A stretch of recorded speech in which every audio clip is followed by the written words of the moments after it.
Fala aí galera, tudo tranquilo? Hoje nós estamos aqui para responder umas perguntinhas. Decidi trazer hoje para pergunta aí, meu pai.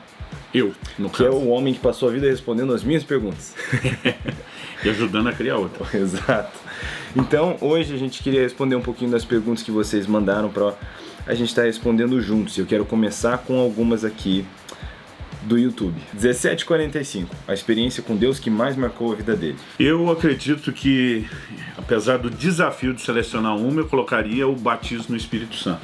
Legal. Eu nasci e cresci no lar cristão, não tive aquele momento da conversão impactante que muita gente tem, aprendi a palavra de Deus, fui orientado a entregar minha vida a Jesus, a acreditar, mas nada gerou tanta mudança como a experiência do batismo no Espírito Santo. Para mim é o ponto de virada, é quase como se fosse a minha conversão, né? Aquele momento onde realmente tudo mudou, passei a conhecer Deus de uma forma pessoal e a fome por Ele disparou, o poder para testemunhar me incendiou, comecei a evangelizar, me dispus a servir a Deus. Eu colocaria esse como ponto principal, a experiência mais forte. Legal. Então, uma aqui do Pedro Hilton. Como seria o falar em línguas? É falar em outro idioma ou algo totalmente diferente?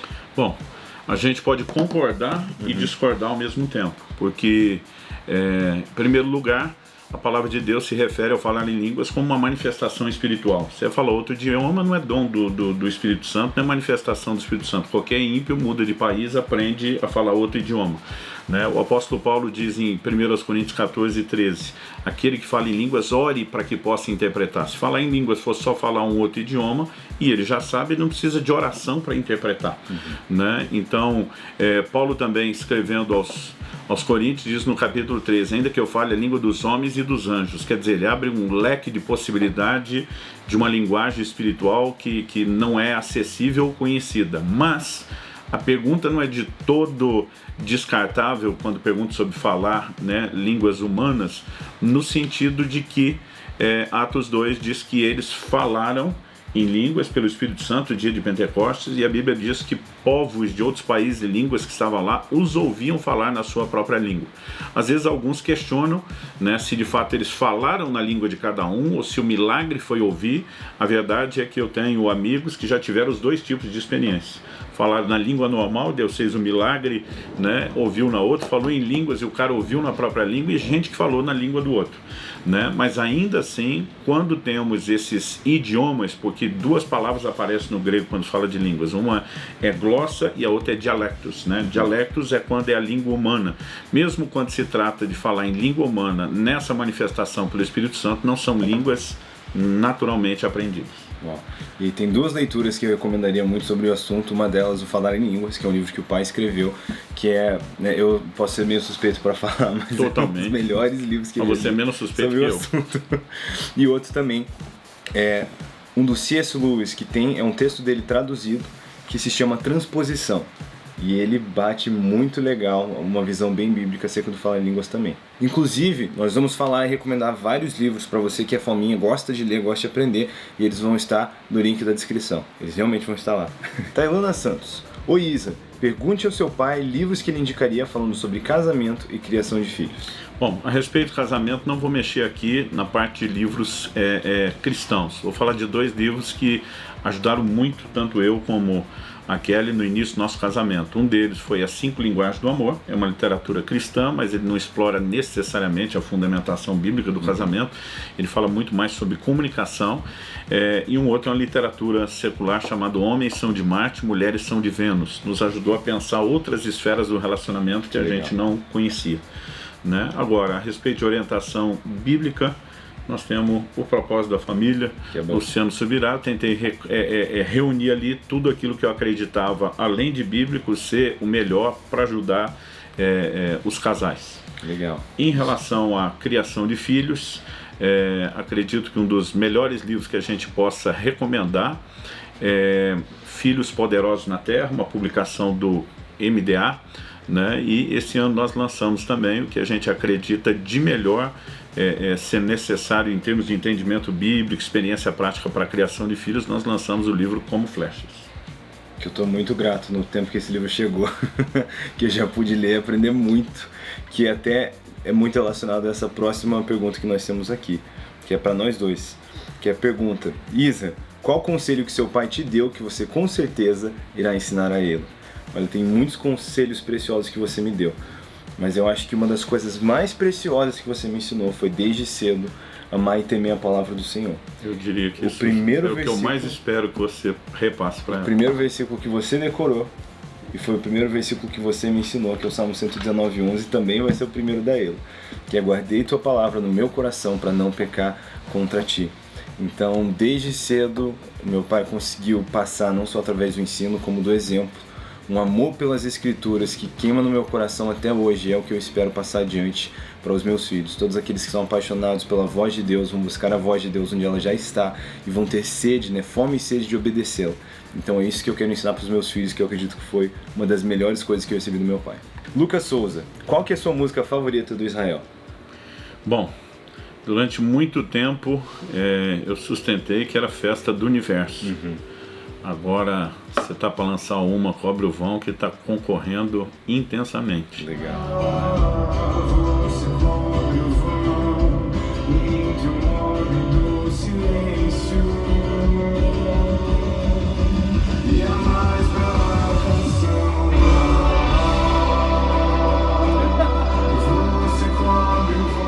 Mas falando assim do pacote inteiro, a musicalidade, a maneira como foi arranjada, em termos assim de letra e impacto, me leva para casa, foi algo muito, muito especial e marcante.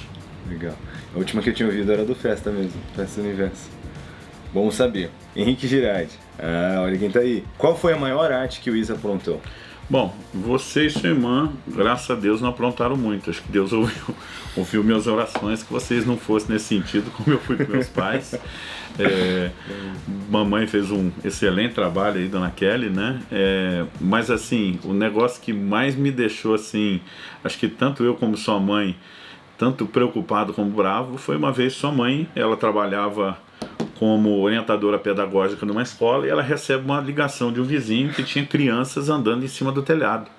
Ela falou: imagina que as crianças subiram, e falou: senhora, nesse momento tem 2 andando, eu estou te ligando porque eu estou vendo eles daqui. E ela foi lá e era você e seu primo, né? Os Subirás. Os 2 Subirás, que subiram no telhado da escola, explorar o terreno e tal. Então assim, relacionado ao risco, ao mau exemplo que isso podia virar para os demais. 5 ou 6, foi por aí. Foi 5 porque foi em Irati ainda.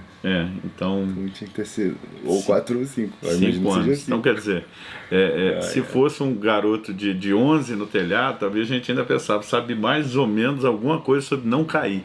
Mas assim, o desespero da gente imaginar vocês caindo, o que pudesse acontecer, pegar em algum fio lá para cima, né? Foi um negócio assim que realmente nos fez garantir que você nunca mais subisse. Pelo menos naquele da escola, naquela época. Paulo Oliveira, como não romper essa linha tênue entre mérito e graça divina? Bom, eu acredito que a linha nem precisa ser tão tênue. Às vezes ela acaba sendo pela forma como nós apresentamos as verdades. A gente fala a respeito de graça como ausência de mérito, fato e algo bíblico, né? Mas, por exemplo, quando eu estou ensinando sobre graça e falo para as pessoas que a graça nos empodera a obediência, e que a obediência nos leva à bênção, as pessoas ficam confusas e falam: não, aí é mérito, né? Se a obediência leva à bênção, eu digo: não, a obediência leva à bênção, Deus determinou isso, mas eu não tenho condição de obedecer a não ser pela graça.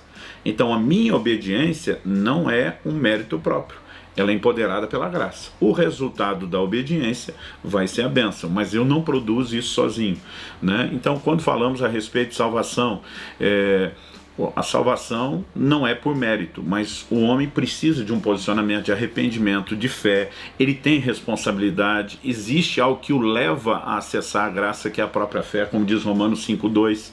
Então, acredito que tem mais a ver, às vezes, com a forma como nós construímos o pacote do ensino.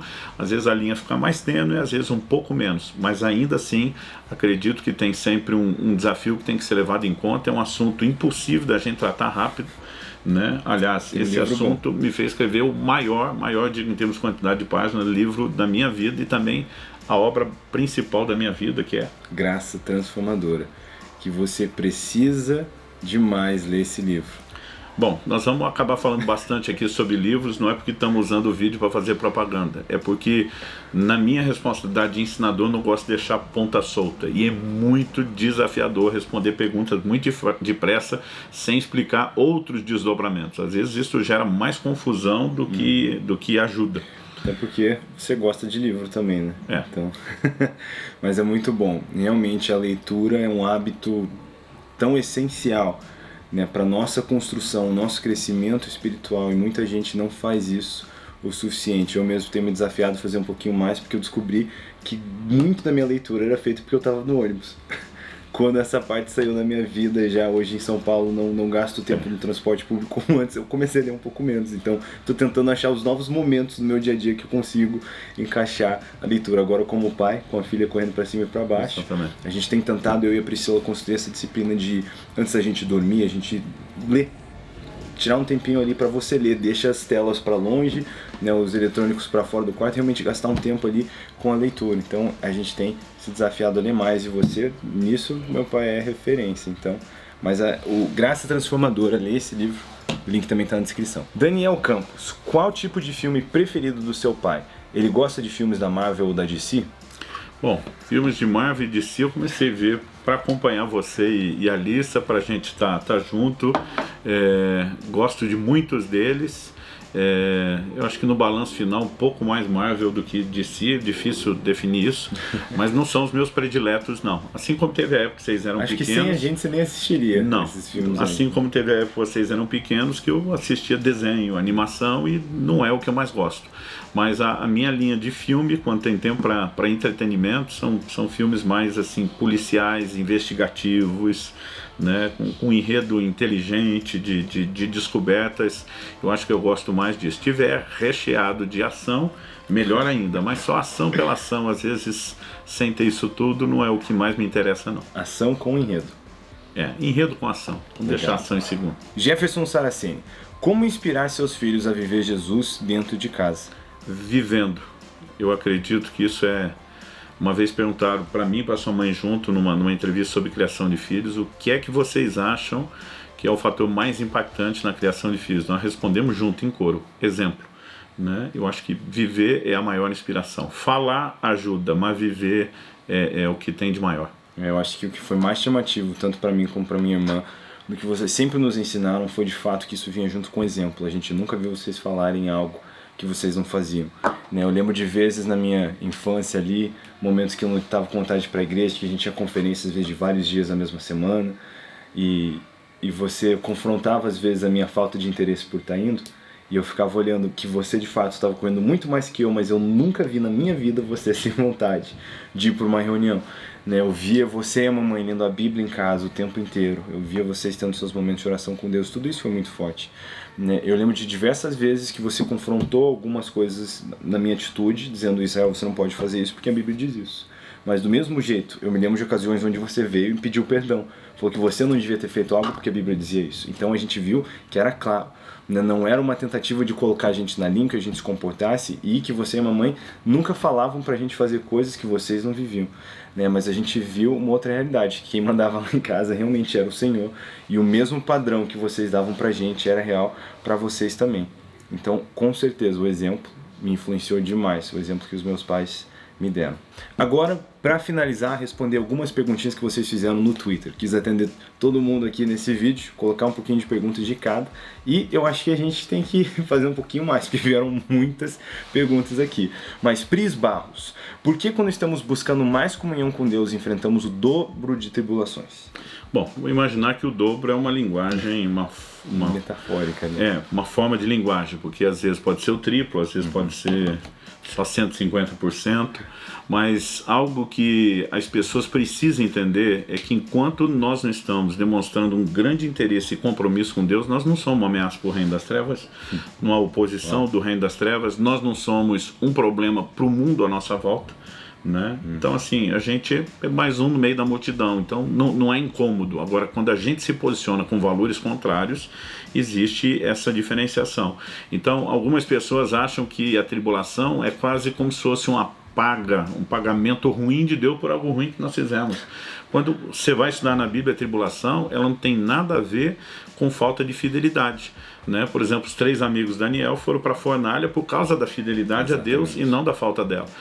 Segundo Crônicas 32:1, quando fala de Senaqueribe se levantando contra Judá e Jerusalém, diz assim: depois de todos esses atos de fidelidade do rei Ezequias, quer dizer, a coisa piorou depois da fidelidade. Então, quando falamos em termos de oposição do diabo, do reino espiritual ou do mundo. Mas quando falamos em relação a Deus, quanto mais nós nos aproximamos dele, mais ele quer que a gente cresça. E a tribulação, na perspectiva bíblica, ela vem para aperfeiçoar a nossa fé, né? Então, quando falamos em relação a Deus, ele também tem motivos para permitir que elas venham, né? Para que você entenda um pouquinho mais sobre esse assunto, eu tenho uma mensagem, né, disponível no YouTube chamada Provas de Fogo. Eu acho que ela pode ajudar bastante a entender isso. Com certeza. E acho que às vezes ajuda você tentar se colocar um pouquinho no lugar do seu inimigo, né? Pensar o que ele faria, o que você faria no lugar dele. Eu acho que esse é um exercício fantástico. Eu lembro a primeira vez que li, né, Cartas de um Diabo, Seu Aprendiz, do C.S. Lewis, eu fiquei assim, caramba, que genial. Quem pensa nesse tipo de coisa? Se você às vezes se colocar no lugar do seu inimigo, você vai sentir, em vez de desmotivado com as tribulações, você vai se sentir encorajado. Porque se você vê que o diabo está se preocupando com como você tem vivido a sua vida com Deus, ao invés de ficar desencorajado com as tribulações, você vai se sentir encorajado. Fala, uau, então realmente eu estou indo na direção certa. Se eu tenho dado essa preocupação ao inimigo, então eu estou na direção certa. Então às vezes a gente aprende a tirar, na verdade, o encorajamento dos desafios. Richard Bezerra, qual disciplina na teologia vocês mais gostavam de estudar e por quê? Essa é difícil. É um grande desafio, mas eu já respondo a sua de cara. Desde quando você foi para a IHOP, antes de começar a faculdade teológica em si, é Cristologia. Né? Pessoa e a doutrina de Cristo.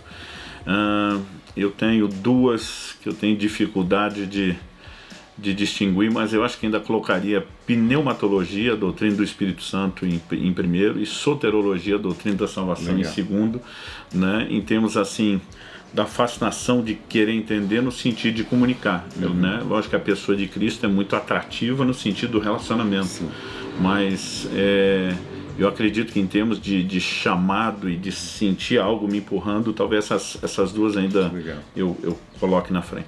Gente, o vídeo de hoje fica por aqui. Eu fiquei feliz demais de poder ter meu pai participando desse quadro, porque muitas vezes vocês veem ele ministrando, ocasionalmente ele aparece aqui para dar uma pregadinha também, mas esse é um dos maiores privilégios que eu tive, foi crescer podendo fazer pergunta para o homem. Então, dividir um pouquinho disso foi um sentimento muito bom, pareceu uma coisa certa. Então, se você ainda não acompanha meu pai, eu vou deixar aqui no final, na tela final, né, um link ali pro canal dele. Eu acho que você devia dar uma olhadinha, se você não conhece ainda, pensa no meu herói, né, no quem é minha maior inspiração. Se você já me fez a pergunta aí, Israel, qual que é o seu sonho, o que você deseja se tornar, é só dar um pulo no canal dele, você vai entender qual que é o objetivo. Então, eu realmente recomendo demais, sei que você vai ser grandemente abençoado. Então, o vídeo de hoje fica por aqui. A gente se vê na próxima. Valeu, Deus tchau, abençoe. Tchau.